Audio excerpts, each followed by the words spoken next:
TrekWars, Duels Across the Stars, Episode 5, Rafa Garek.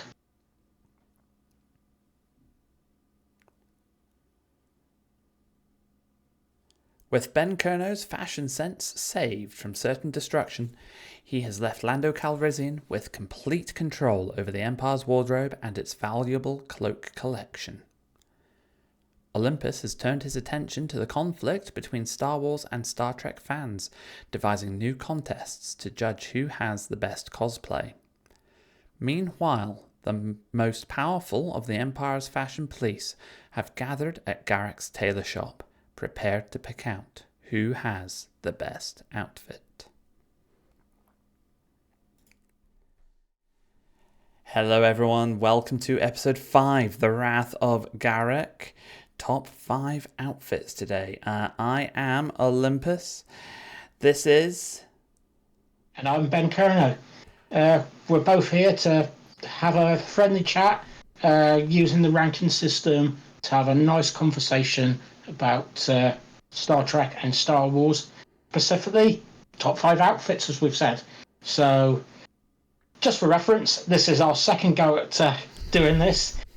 So, unlike before, where we don't usually tell each other, or we still didn't tell each other up until about 50 minutes ago, we do have a rough idea of what some of our picks are, but not enough time to change them. So, we've done this with knowing each other's picks. So I would absolutely love to blame technical issues, but I think it fundamentally comes down to me being an absolute muppet for not double checking that all technical elements of our recording were working before we kicked off and got 40 minutes into doing our episode recording. So from the bottom of my heart, Ben, I am sorry. You can slate me for the rest of our lives on this, because I deserve it.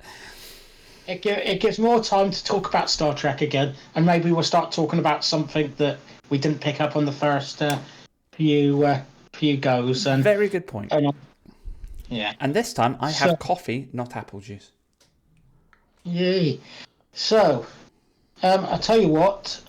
Give Olympus a chance to have his drink there a second. I'm going to go into my rules of acquisition, or my Jedi code of picks.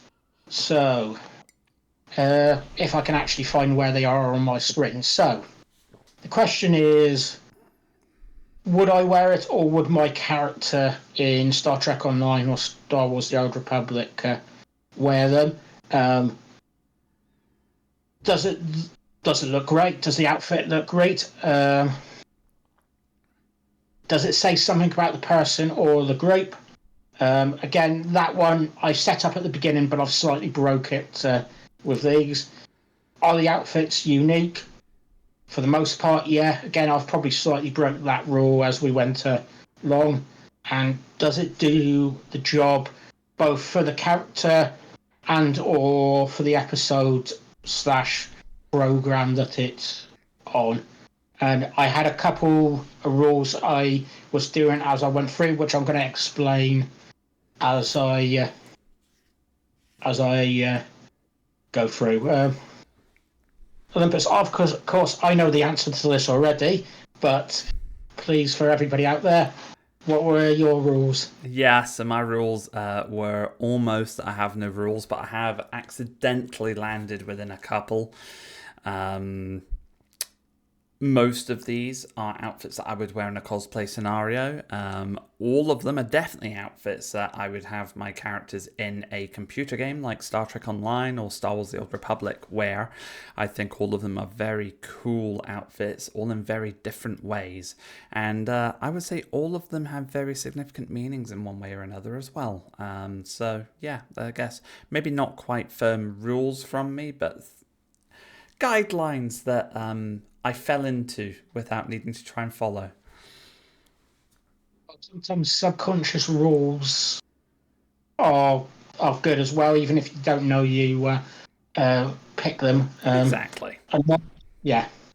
And mine were definitely there too, so it helped me reduce it from a list that was almost 200, a long list that was almost 200 odd long, which actually just right there, I'm going to put this in chat, but I used Pinterest as a way of congregating my images and thoughts of what some of the characters wear throughout this. And I will put the link in for that, and then our top 5 picks as well at the by the time you get here. So if you're not listening to this on by podcast and you're at home, you can follow along as you go. So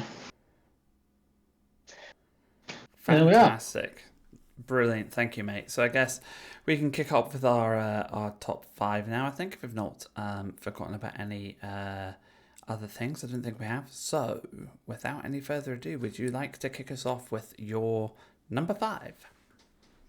Oh, why not? So my first pick is from episode 1, The Phantom Menace. It's one of the many, many beautiful outfits that come from Naboo, and specifically worn by Padme Amidala throughout the prequel series. This is not the one that you atypically see in the promotional pictures or on the DVD I've got above my head. But this one is the one she wore to the Senate to try and sort out the situation with the Trade Federation's droid army attacking Naboo. And she went on to call for a vote of no confidence in Chancellor Valorum, which ended up with Palpatine coming to power. And I have not actually talked about the outfit yet. So, for those who don't know, it is... it's not the first thing you notice, but the other bit you notice, she's got like a almost... not quite a cloak, but it's like a red top with a gold pattern down the front. Gold's like t-shirt, or not t-shirt, shirt or top underneath, which was a high neck. And then for a headdress, this is the bit you notice first. It's gold skull cap with, I believe, false hair or some of the hair, and it's like all going down out of her hair and down to just below her shoulder with gold encrusted and jewel encrusted bands around it. And then almost when you get to the bottom part of it, there's almost like 3 bracelets on each hair bit. It looks like it weighs an absolute ton, but it's one of the most magnificent outfits out there that she wore, and that's saying something by her standards, because they were all magnificent. So she was a fashionista, wasn't she? Going through all 3 of the prequel movies, and I agree, that's probably one of the most regal standout outfits she probably wore, and she didn't get a lot of time in it either. When you look at, again, the promotional images, the amount of screen time she's in the different outfits, that's probably one of the shorter ones. Yeah, it was probably it actually appeared twice, but the one she was wearing it in was probably for 5 minutes, and then there was a scene just before when Anakin goes to say hello to her, but she's not in, and then one of her double gangers was actually wearing it in the room, and that scene was even shorter. Seeing it, it was like, I never noticed that though. I never realised that. Wow. Yeah. So it's one of those ones hard to admit. Oh, it's not. It's a short scene, so it's easily missed. But the actual outfit, because of the headpiece, is very hard to miss. It's like, yes. Yeah, you saw it there. But it's actually a very important thing, because this actually sets up the Palpatine coming to power and is basically whispering in her ear to get rid of the government, so a new leader, or not necessarily the government, but a new leader comes in. So Chancellor comes in, and it's this is almost if it's not the beginning of the end, it's not far off the beginning of the end for the Republic. Looking back on it, it really does highlight just how manipulative Palpatine is. You know, he was working on that plan way back then. Definitely. And he was very, very intelligent man. Anyway, sorry, that's my number 5 pick, Padme's Senate gown, as I call it. Brilliant pick. Absolutely gorgeous pick. I did have a couple of Padme Amidala's outfits, which didn't make the cut in my list in the end. My list, everyone did change about 1,700 times ahead of tonight. Ben will be glad to hear that I have not changed my list since since I mucked up the recording earlier on. I've kept it the same. So going in with my number 5 is Sabine Wren from Star Wars Rebels and Ahsoka. So Sabine is a Mandalorian by birth. She grew up on Mandalore. Her outfit very much resembles that. It's a traditional Mandalorian armor look, but with a very big twist. Most of the Mandalorian armors you see are very metallic, very grey and brown and black and blue, and they're not very colourful. Sabine pours all of her personality into her outfit. There are oranges, browns, pinks and purples splashed across it. But then Sabine is also extremely artistic. And she expresses herself through her art, which you see a lot going through the Rebel show. So yeah, you know, there's very, very big differences in terms of the style of the Mandalorian armor, but despite those differences, you can still tell she's very much Mandalorian. You've got iconography on her armor that represents the Rebel Alliance. In the end, you've got iconography showing an owl at one point in the show, which directly relates to her relationship with Ahsoka Tano. At another point, it's a wolf, and I cannot quite remember why it's a wolf, which is terrible. Anyone who is listening or watching this right now who is screaming at the monitor or your phone, please go into the comments and tell me what I should know there. I'll kick myself when I go and read it up later. But I genuinely just love the fact that she's taken something very traditional and made it very personal to her. And you know the moment you see her who she is. The last thing I'd probably note is her helmet. Again, very Mandalorian, but the eye slits are much narrower, and she's got these wings coming up and over the helmet, which almost look like wings. They could just be a nice design, but they give me the idea of being bird's wings, which links to her surname Wren, being a type of bird. So yeah, generally, just to summarize, beautiful outfit, very unique, whilst at the same time encapsulating a proper Star Wars feeling. So that's my number 5 pick. What do you think, Ben? I love this outfit. It's one of my favourites. One of my other unwritten rules was I was going to pick an armor set. This was definitely in my consideration. I had 4 that I was there, and this one was one of the hardest to get rid of. Love it. I do love the colours on it. The actual pattern, the way the colours go, did remind me of the current South African flag design, but with different colours, so like coming in to form like a line, so from 2 lines into 1. Yes, I can see that now. Yeah, love the outfit. Again, the helmet. I can't see the helmet properly, but in the image I got, but it's really nice type of helmet. I'm not necessarily a big fan of the really big chunky helmets, but love that one. Brilliant pick, I think. Brilliant. Thank you. So, On that note, mate, number 4. What have you got for us? So let's go to number 4. And the reason I ended up picking this one is a combination of two things.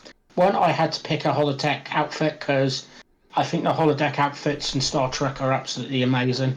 And B, I could actually use a visual display for anybody on YouTube. So for anybody who's not on YouTube, I've got one of my childhood teddy bears, which has a stereotypical flight outfit on it. From Britain. So like leather jacket with a wool underneath it and around the collar, leather cap over its head, flight cap. Hasn't got goggles, I'm afraid, but it's got the white tie around its neck. And for any of you Star Trek fans out there, or any other fans out there who hasn't got that yet, I am referring to a holodeck outfit that Julian Bashir and Miles O'Brien used on Deep Space Nine, and specifically in the episode Homecoming.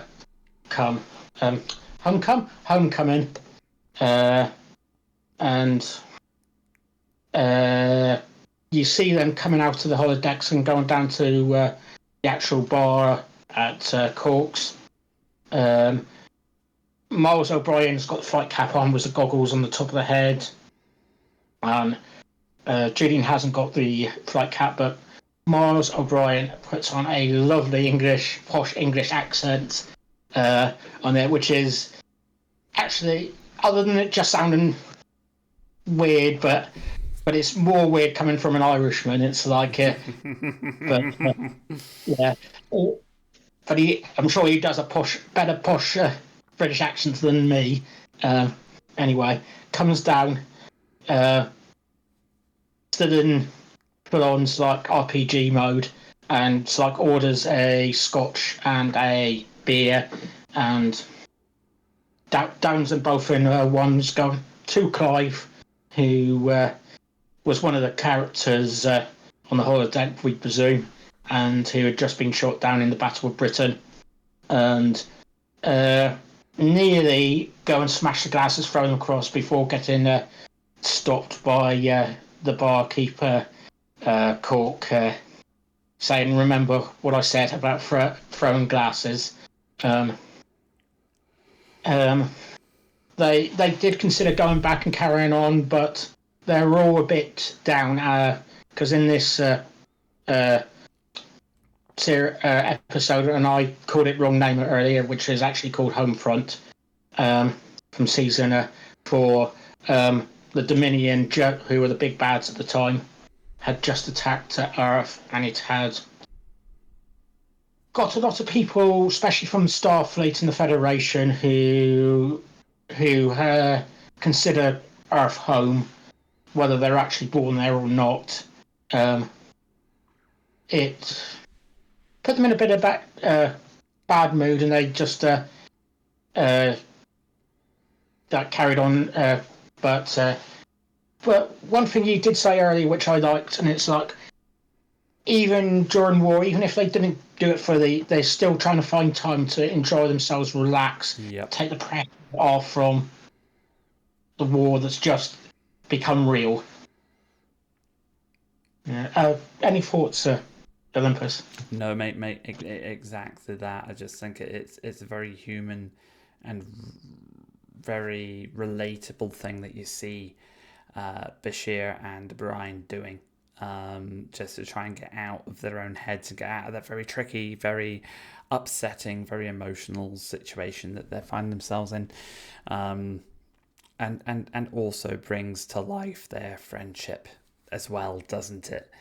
They are two very, very close characters with a lot of chemistry on screen, which is lovely to see. And yeah, to see them, as with any Star Trek show where you see the characters unwinding in scenes like holodeck episodes. It just really helps flesh those characters out and get more character development going between them. It's really, really good to see. Which leads me very nicely onto my number 4, which is another holodeck situation from Star Trek. It is my favourite captain, Jean-Luc Picard, played by Patrick Stewart. And the episode I'm referring to is season 1, episode 11, I think, The Big Goodbye, where Patrick Stewart's Jean-Luc Picard dresses up as the private detective Dixon Hill and jumps into the holodeck for some private detective adventures in 20th century America.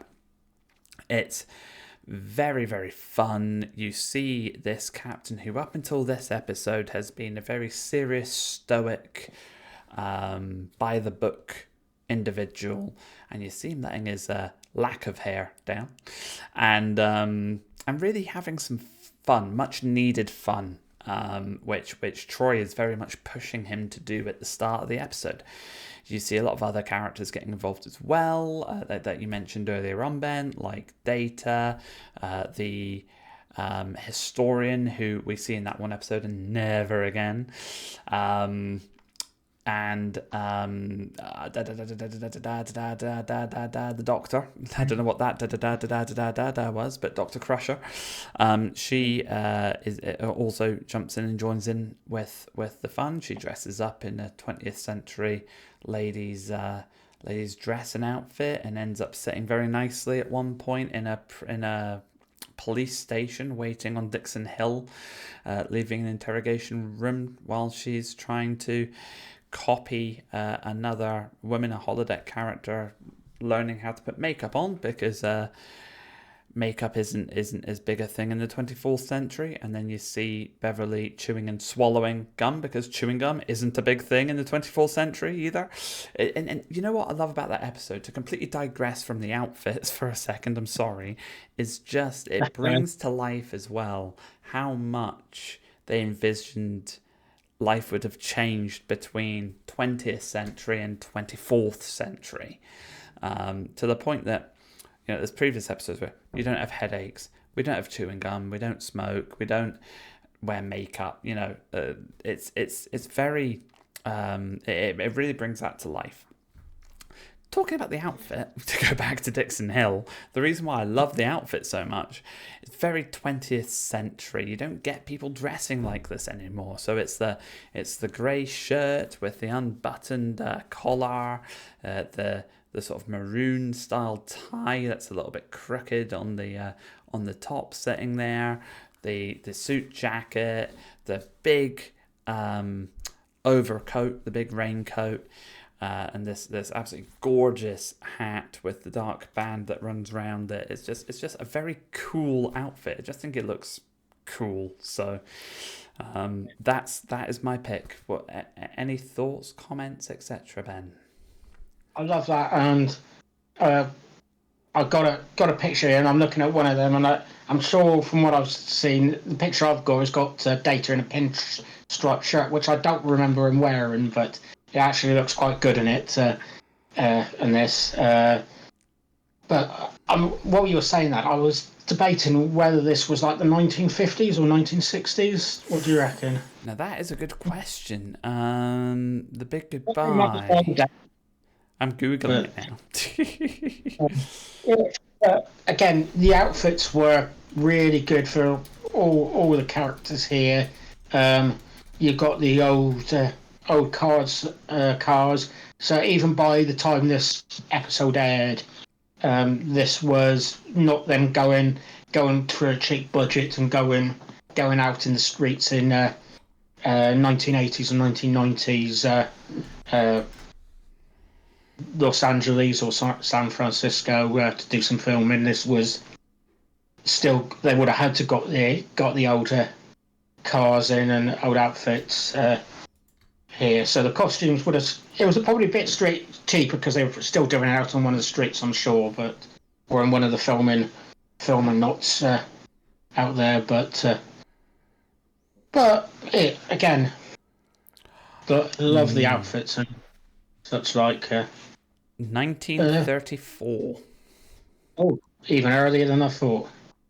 So, that would be. I know what was going on in Europe at the time in Germany, but And now not. that I've seen that date, I do remember there's a newspaper article that they look at when they first walk into the holodeck that references the events going on in Europe at the time. Yeah, I'd forgotten about it till I saw the date. yeah. No, interesting. Yeah, it great outfits, and thinking about that era, one of the outfits that I swapped over for my pick that's just done was actually a World War II themed outfit, which I've referenced before in TrekWars, when that was the white suit worn by Catherine Janeway, and there was a white suit worn by Tuvok as well during the holodeck outfits for them as well. Erosion hunts, wasn't it? That one, yeah. And up until probably about 3 hours ago, that was on my top 5 list. So, yeah, easy one. Anyway, Right. shall I go on to my number 3 pick? Please do. So, this one is going into the future, and I believe the year for this one is 2259. And this is from Star Trek Discovery, but it's not the. Well, I'll tell you what. Let's start again. This is from Star Trek Discovery, and one of my picks where it has going to have to be a uniform of some kind in this. And one of the uniforms the uniform I pick is not the one from Star Trek, not the Discovery crew's Star Trek outfit uniform. It is the crew of Star Trek. Do you know, I am really mucking this up, but this is the one from Enterprise crew. Mate, don't worry, you have not mucked us up as much as I did 40 minutes into the recording earlier on. You could do whatever you wanted here and it still wouldn't be that bad, so don't worry about it, just crack on. I was going to cruise and then realised I was saying Enterprise and it sounded like the show. So, I'm going to start again from number 3 pick. So, if that's okay. Crack on, yeah, no problem at all. And my number 3 pick is going to be one of my other unwritten rules, and it's going to have to be a uniform. And this one is going to be from Star Trek Discovery. It's not the Discovery's crew or the Discovery's uniform. This is the uniform from the USS Enterprise, which they meet up with in the first episode of season 2, called Brother. And this is the Discovery's go at a TOS uniform, and actually does a really good job. They have the red, blue, and yellow as displayed by Pike, Nan, and a science officer that is not Spock. They have jackets, which you barely see the button on these. The zip on these, but there is a zip which I really liked on it. There's also zips in the black trousers on them, which I think should be seen more often on some of the uniforms, so they can carry, especially for the maintenance crew. You have it's not the com badge. There's not com badges on their left chest. You've got patterns on their arms, and I believe a reference to TOS you've got on their collars of their sleeves, their rankings as well.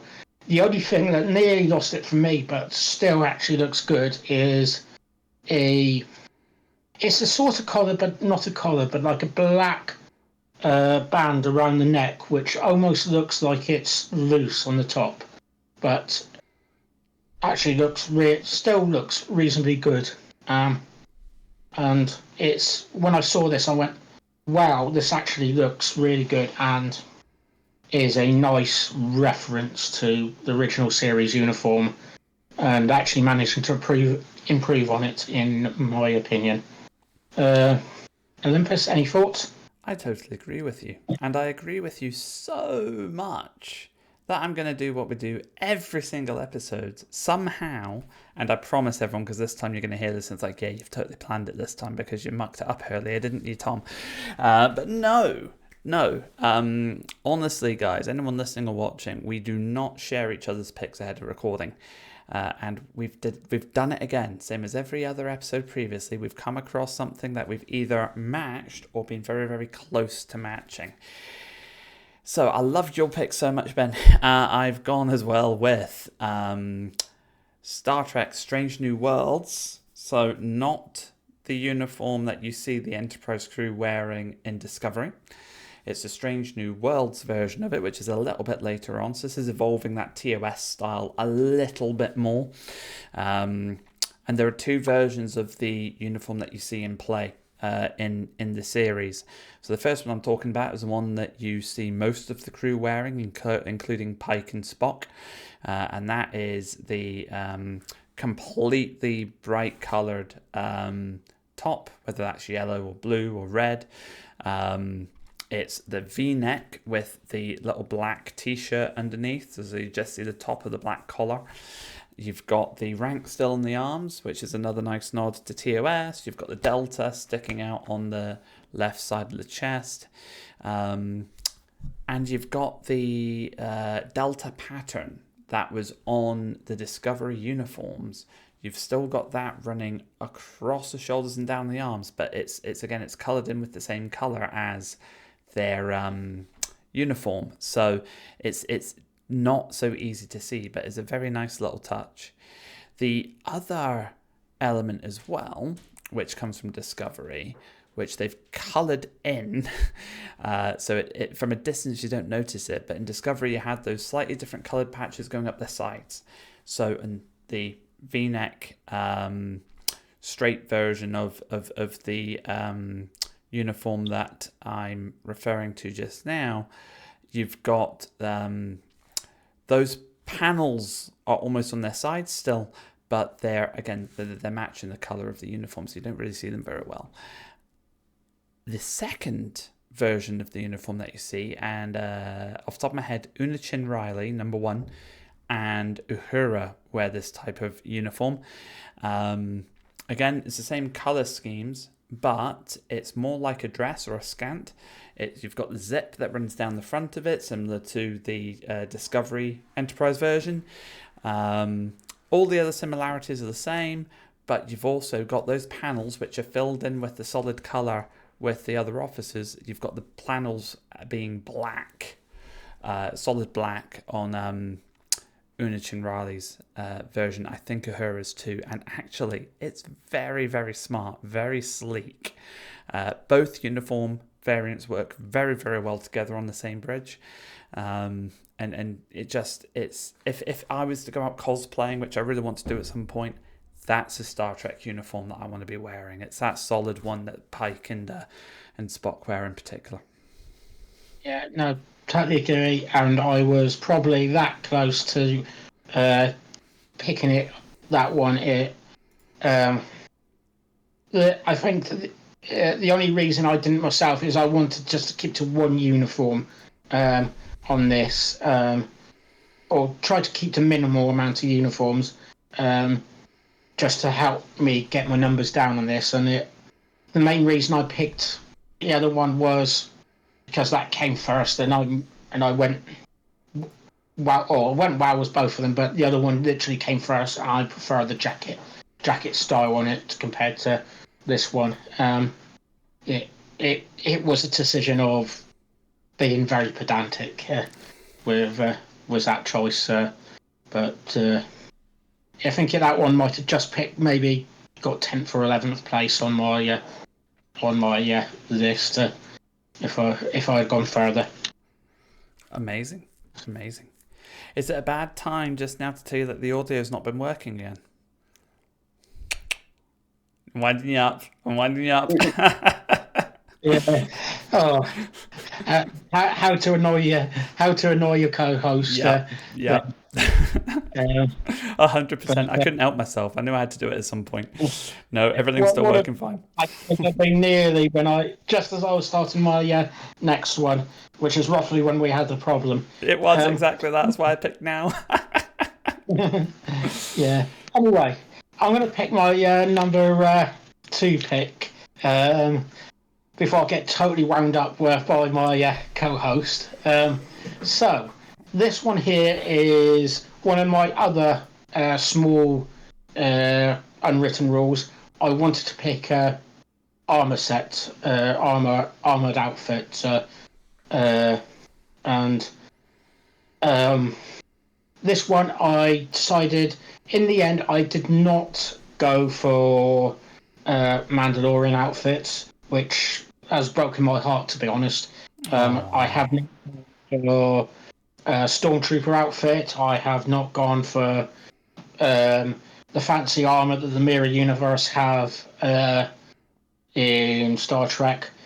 But this one I've gone all the way into SWOTOR, which is probably the reason I picked it, is because one of my favourite characters on Star Wars: The Old Republic, one of my favourite ones I play, and one of the favourite ones that gets to be your companion for a little bit, and you get to interact with as your player character does, is Tal Adair's armor set, and she is actually a Jedi here in the story, who appears in the Jedi Under Siege storyline. So this is quite a way into the storyline of Star Wars.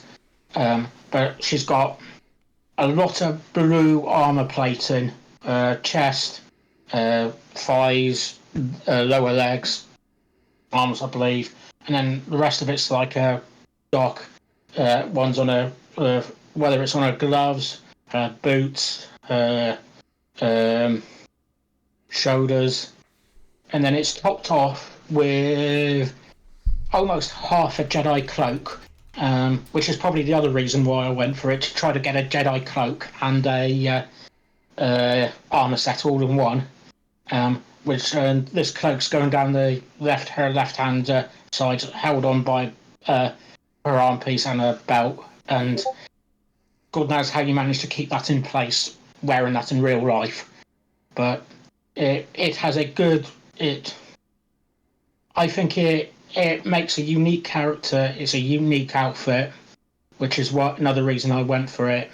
Um, Fits with this great character and her unique hairstyle, which is got one of the sides shaved with some tattoos on it. Hair's like usually in a ponytail in the back.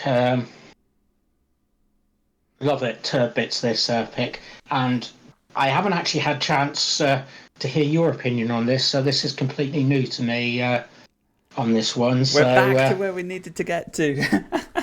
yeah, so You know what? What a pick! It's one of the definitely one of the best looking outfits in Star Wars: The Old Republic. It is one that I wanted the moment that I saw the Tower Dare character, and it took them long enough to get it into the cartel market, might I add. I do now own it. It is a beautiful outfit.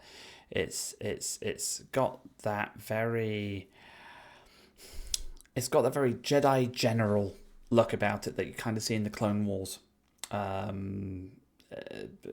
episodes.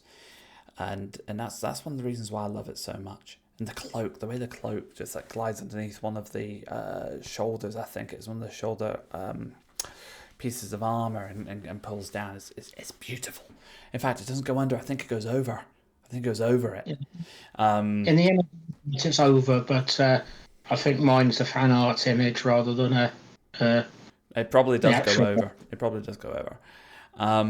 Yeah, it's a beautiful outfit. What a great choice. And not only does it remind me of Clone Wars and the sort of Jedi general side of it, it also retains a lot of the Old Republic styling as well. So you're still getting that Old Republic feel from from that era.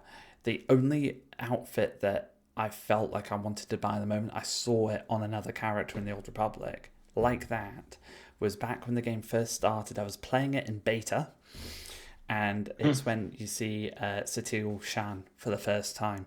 And I cannot believe that I forgot about Satil Shan's outfit, because that would have been in my top 5. But I locked it in before we started talking, so I can't put it in now. But oh my god, that would have been in my top 5. I Satil was Shan's so outfit is gorgeous. and if I had 5 minutes to choose, Satil Shan's outfit would probably be there, because again, I've got a couple of characters with that outfit as well. So yeah, It's gorgeous. It is gorgeous. But Tawadere's, again, absolutely stunning, and it's up there with Satil's for me. What a great choice, mate. Absolutely phenomenal. Again, one of the ones that would have been in my top 5. Satil, probably I prefer Satil's to Tao's, but it's like that of a difference. yeah, Very, very small. yeah.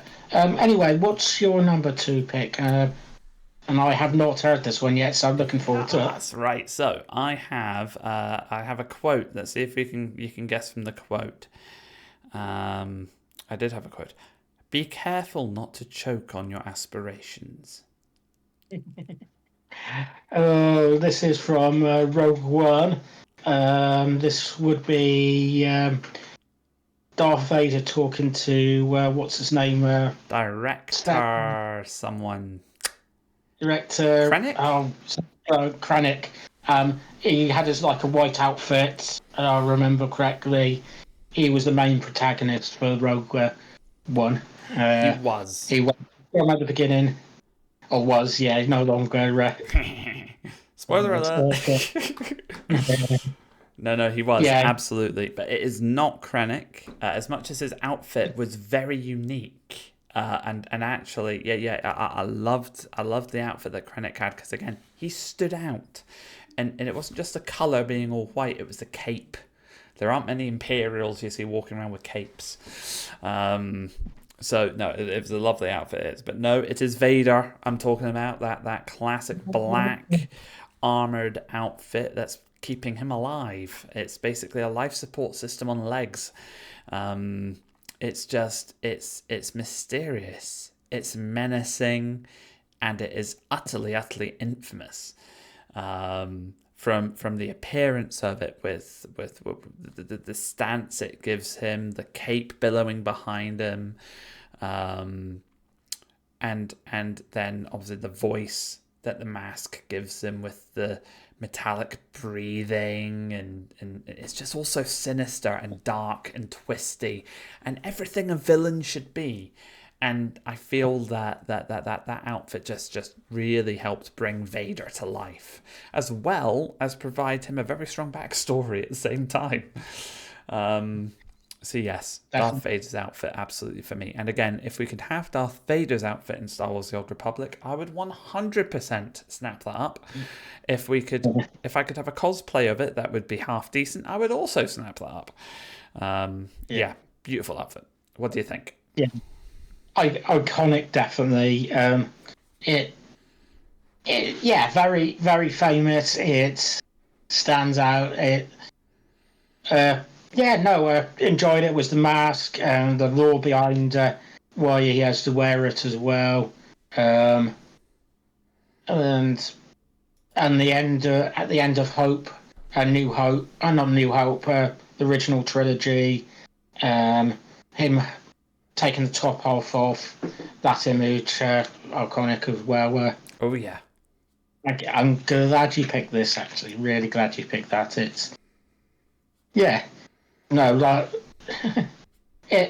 sets the image of the character, even if you didn't say anything or do anything. You have that image of the character by just looking at him. 100%. I'm going to leave this pick with a meme that I just came across quite by accident, which many people have probably seen, but it's the first time I've seen it, and it's given me a right giggle. So it's a scene in A New Hope when Vader first comes on the ship and he's trying to find Princess Leia, and he grabs one of the soldiers by the neck and lifts him up off the ground. And he's asking him where the princess is, where are the plans? And it says, Strong people don't put others down. They lift them up. Darth Vader, philanthropist. I love that. I love it. It's so funny. Love it, perfect. It's got to go on your wall, sort of thing. Oh yeah, that's a motivational poster, that right there. For your everyday office. Yep. Cool. So that's my second main. We're on to the first. And by the way, that was 2 for Star Wars, 2 for Star Trek, 2 for Star Wars. No, that was it was. Aye, it was 2 for Star Wars, 2 for Star Trek, 2 for Star Wars. Yeah. Star Wars, mate. Star Wars is in the lead. Oh, I have them at first time ever. Sorry. I think actually I have them at 4 apiece at the moment. Really? So, wow. Yeah. But I'm going to change that because I'm going to make it 5-4, and I'm going to go with Kira's. I called it Kira's red cloak. So this is from Solo, Star Wars Story, and you have what was Han Solo's girlfriend on Corellia. We've mentioned that already. And they've met up again, and they are heading for a castle where I believe they're going to pick up some Craxium, and they're doing a bit of a sneak on. And I believe Kira, I'm going to guess, has managed to get to Lando's cloak collection on the Falcon, as she wasn't wearing this before, but she's got this red cloak with a black leather top off, like shoulder part, which goes up to her neck, top of her, or about halfway up her neck, and a zip down the side. She's got, it's hard to tell from the picture, and especially with my colourblindness, whether this is cream or a white leather jacket, black skirt, and you have that like slanted weapon holster on her. Another person who has lots of great outfits, and she goes onto this planet as a pretending to be some sort of. To be honest, I cannot remember exactly what she was trying to be, but she was trying to procure Craxium from this site, and using Chewbacca and Han Solo as prisoners to go on this, and it basically ended up in one big fight there, and Chewbacca and rescuing a lot of other Wookiees there, and ended up with the backstory for the Kessel Run as well. So, which they had to do, didn't they? They had to do that in Solo. Yeah. And I've lost what I was going to say now. Dang. I need to watch it again because we talked about this very briefly in the last episode, and Solo did not leave me as satisfied as I wanted it to. But I think I may have suffered from the same thing as I suffered thinking back on it with Rogue One, because when I watched Rogue One in the cinema for the first time, I got so hyped up for it and caught up in it, it kind of disappointed me. And when I went back a year later and just watched it at home, I flipping loved it.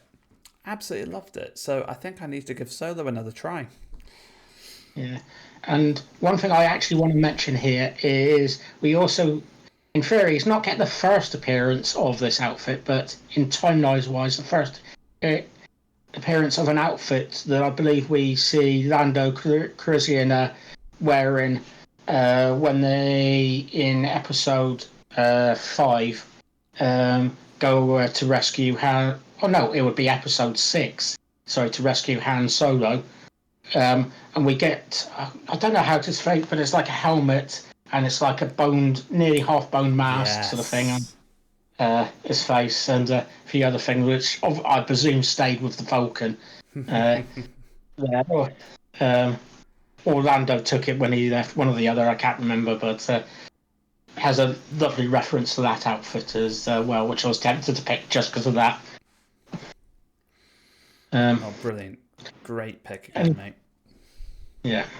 And this one was the only one that I didn't actually consider changing, to be honest. Ooh, nice. Yeah. What's your number one? My number one is worn by a number one. Ooh. Star Trek The Next Generation Federation uniform from season 3 onwards. The version with the collar, guys. I just think it is smart, it is sleek, it is modern. You've got the militaristic vibe to it, whereas at the same time it feels very Federation Explorer as well. We've seen how easily it can be converted into something a little bit more Terran University as well in a couple of episodes. So it's very adaptable. And I just think it screams Star Trek to me in more ways than any other uniform probably does, with the exception of Strange New Worlds. Even the Delta is very unique. Having the Delta with the gold oval behind it is beautiful. And again, maybe I'm biased because this was the Star Trek that I was introduced to, that I grew up with watching. It's my favourite one. And where I like the future variants, where it's the more sort of light grey, dark grey with the grey shoulder pads, and the Delta with the square gold background to it. Again, I love that version of the Delta. But it just doesn't come together in the same way that those 7-8 seasons of The Next Generation did, with especially from season 3 onwards, with that improved uniform. Although I do find it funny that they obviously only made so many of them, because you see the bridge crew and then the important characters coming on wearing those nice uniforms with the nicer material and the collars, and then you look at all of the extras all wearing the cheap season 1 and season 2 plasticky looking outfits with no collars on them, and a bit more jumpsuity. And then that's the other bit as well. With this new version of the uniform came the Picard maneuver, where you would stand up and sort yourself out there like that. Yeah, that's the one. Which we call it Picard maneuver. You see umpteen other characters do it in TNG, but Picard was the first, I believe, and that maneuver continues into future seasons as well, when they're not wearing jumpsuits, I might add. So yes, it's again absolute classic, very close to my heart, and I just think it's an absolutely gorgeous outfit. And if there's any outfit that I could pick as my number one cosplay outfit to go for, it's that one. No, cool. I'm glad you picked that. And again, it's probably for reasons that you are, but this is what I consider a Star Trek uniform, despite me not picking it. But that's probably because I got brought up again on TNG, and that was for me the outfit, the uniform for me. So, amazing. Yeah, absolutely. Love it. So, tell you what, do you want to just quickly round off your picks there? Right through to one? Absolutely. So in no particular order, guys, I had Sabine Wren's outfit from Star Wars Rebels and Ahsoka, followed by Jean-Luc Picard's Dixon Hill costume from the Big Goodbye episode in Season 1, Episode 11 of Star Trek The Next Generation, followed by the the Starfleet uniform in Star Trek Strange New Worlds, worn by Pike, Spock, and Una Chin Riley, followed by one of the most iconic villainous outfits ever designed, developed, and put on screen, Darth Vader. And rounding off with my all-time favourite, so when I said that it's in no particular order, This one is number one. It is Star Trek The Next Generation's Starfleet uniform from Season 3 onwards. Ben, let's hear yours. Round it up, please. I have what I call Padme's Senate gown. I have the holodeck pilot outfits, but worn by O'Brien and Bashir. I have Star Trek Discovery's USS Enterprise uniforms.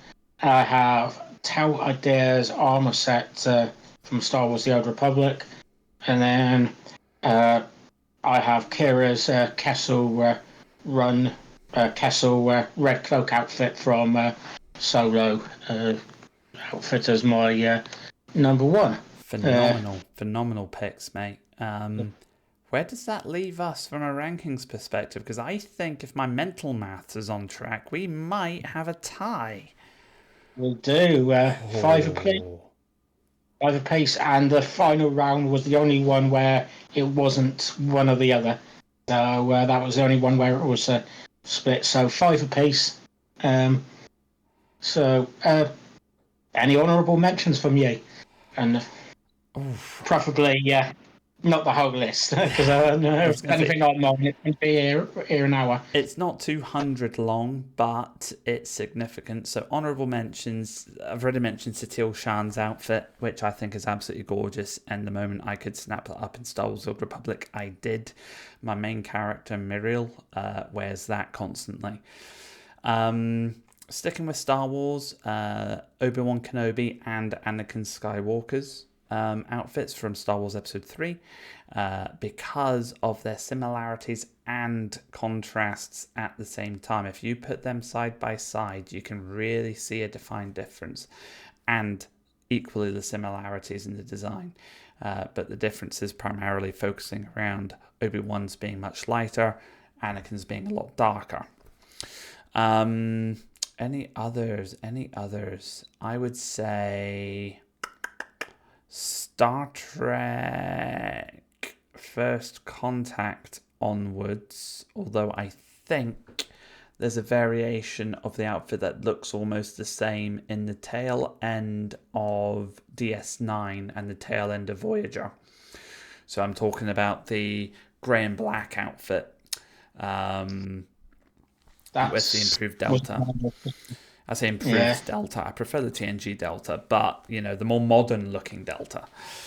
I'm trying not to go through too many others. I'll give you. I'm going to stop myself short because there are too many.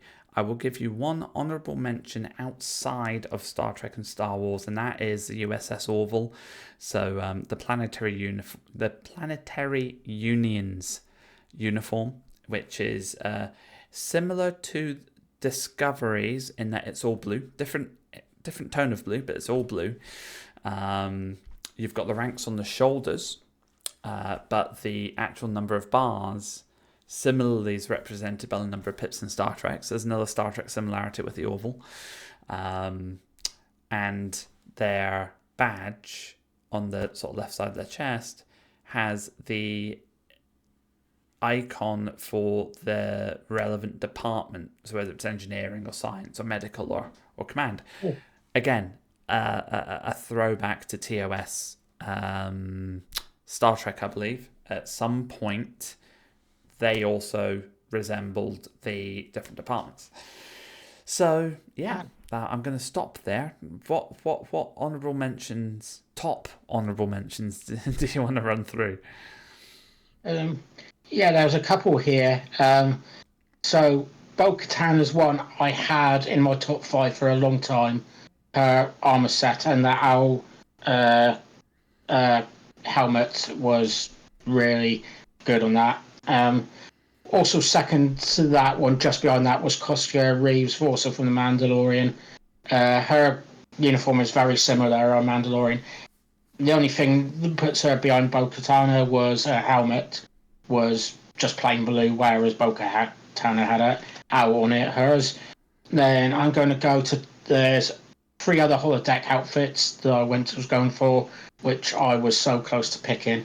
One was Dr. Watson's outfit from the holodecks, which was played by I've had a suddenly mind back, was not played by Data, but Geordie the Ford. When him and Data were going to go and play Sherlock Holmes. And then there's also from... This is where Judge Dax first meets Worf, and you have Judge Dax and Kieran Reese in Knights of the Round Table outfits. So Guinevere, I presume, was one of them. They didn't name the characters, but was two female protagonists from a holodeck thing in there. And the other one that I really struggled to kick out was Catherine Janeway's Queen Arachnia outfit. Wow. I forgot about that. Which was a great outfit. And I can't remember if I pressed this on our early recording or the other one, was also Catherine Janeway in her white suit from Killing Game on Voyager. So those ones, lots of those were holodeck outfits, and the others were armor ones, and those were a toss-up between the other holodeck outfits and the other armor sets I had. Reasons they basically didn't get in. I've got two more, sorry, that I've brought up, which I can't not mention, and I'm going to have to really stop myself after this, but for anyone who hasn't seen Ahsoka yet, because I appreciate it's been out a while now, so, spoilers shouldn't be a thing, but I want to be respectful. All I'll say is Ahsoka the Grey and Ahsoka the White. Those two outfits are phenomenal. I had a top 5 list for you, and you only picked one of them, and Ahsoka was on my top 5 list. I swear you were going to pick Ahsoka's outfit. Yeah, I should have. I don't know why I didn't. Yeah. If I'm honest, Ahsoka's outfit probably wipes out Strange New Worlds. Easily. Yeah. And it's variations on the outfit, so I'd have kept it in as the two variations, similar to I had the two variations of the Strange New Worlds ones. So it probably would have knocked that one out. Yeah. Most picks for you came up in your honourable mentions, and I had Ahsoka's outfit, Obi-Wan Kenobi's robes, yes, the DS9/First Contact uniform, the Rafa Khan uniform. Oh, that's a nice one. That's a nice one. Sabine Wren, which was, I went, not sure, but appreciate the armour. Sabine Wren, that's the one I was unsure whether you would pick or not. You know me so well. And honestly, all of those were considerations at the very least. Yeah. So, and very high considerations at that. For those of you watching and listening to us, right, please head to those comments and let us know what your top 5 or more than top 5 is. And I would be very interested in hearing if you find it as difficult to get these picked properly as I did, because it's so difficult. There's too many good outfits out there. And I would love it even if you came up with a top 5 holodeck outfits, top 5 armor outfits, top 5 uniform outfits. Oh, yeah. It would be so like, I would love that. Anyway, before we, I think actually, shall we sum up this? Where can we find you, Olympus? Yes, thank you. So, you can find me on Twitter at Olympus0511. You can also find me on Discord at Olympus0511. But in the interest of TrekWars Duels Across the Stars, please feel free to head over to the TrekWars and Fantasy Discord, which Ben will talk to you about in a second. We're using that platform for all of these VODs and podcasts. And I am also on Twitch, although I have not been on Twitch in quite some time. I'm taking a small hiatus. I love Twitch. I love streaming, but it's just been so busy with work and everything personal going on that I've had to slow down on a couple of activities just to make sure that I don't burn out at both ends. So Twitch is the one that got hit on that for now, but I will be back there. Generally, I stream a variety of different sci-fi games. There's a brand new game which came out today, which I got a little shot in over lunch. Avatar, Frontiers of Pandora. It is a first-person open-world RPG, which I have only played about an hour of, but I highly recommend. Phenomenal game. Anyway, I digress. You guys can find me on those platforms. Ben, where can we find you, mate? You can find me at TrekWars Fantasy on Twitter. You can find me on YouTube, which is TrekWars and Fantasy. So if you're watching this on YouTube, you're already there. Please follow and subscribe. That would be appreciated. I haven't done Twitch for quite a while, but I do have a Twitch account. To be honest, yeah, please come and join Discord and have a chat. I'll put the link in chat in the comment section for YouTube. Yeah, I would love to hear from you, whether it's about Star Trek, Star Wars, RPGs, or just anything else, your top 5 lists. Please put those in Twitter or Discord or the comment section for the podcast on what platforms are we on at the moment, Olympus, for the podcast? Podcast-wise, at the minute, we are on Spotify. I have been looking into some of the other ones. Thought I made some headway about a month ago, and then realised very quickly that we hadn't. So I'm still looking at some of the other areas, but we are available on Spotify. It's on the free area of it as well. So if you do have a Spotify account, please feel free to jump in and give us a listen. Equally, if you are listening to us on Spotify and you didn't realize that we were also posting these up on YouTube, please head over there and take a look, because you get the visual side to the podcast that way as well. And you can see all of my crazy, funky expressions and, all of me making silly mistakes like that silly audio thing earlier on. If I didn't say it before, I'm such a muppet. I'm sorry, Ben. But yeah, we always have technical issues of one element or another over time. And I'm rambling again, so I'm going to stop. But Spotify is our podcast area of choice right now. And can I say thank you very much for watching, and I hope to see you soon. So live long and prosper, or may the force be with you. Live long and prosper, everyone. Thank you for watching.